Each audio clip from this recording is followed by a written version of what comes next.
Usually আমি সবাইকে এটা বলতে দেখেছি যে মেয়ে হলে সেটা বাবার খুব পছন্দের, আর ছেলে হলে মায়ের খুব পছন্দের। আচ্ছা, তুমি কি তোমার মায়ের খুব পছন্দের?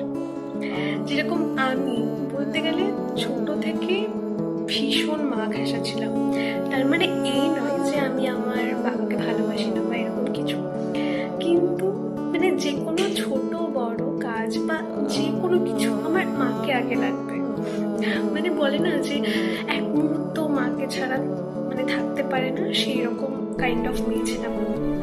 সবাই ভাবতো যে আমি স্কুল কি করে যাবো, স্কুলে তখন কি করে থাকবো মাকে ছাড়া।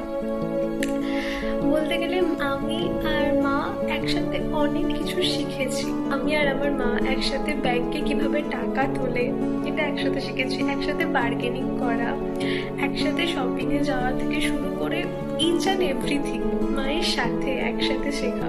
তারপরে আমার লাইফে যে কোনো ডিসিশন আমি নিয়েছি, যেগুলো মায়ের যদি ঠিক মনে হয়েছে, আমার মা অল টাইম আমাকে সাপোর্ট করেছে, বাবাকে কনভিন্স করা থেকে শুরু করে সব কিছু।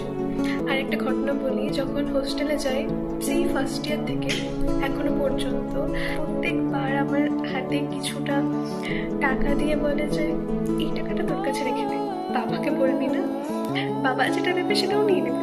তো এইগুলো আমার কাছে মানে অনেক অনেক অনেক বড় একটা পাওয়া।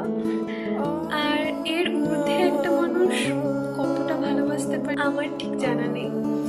তো তুমিও যদি তোমার মায়ের খুব খুব খুব ফেভারিট হও, তো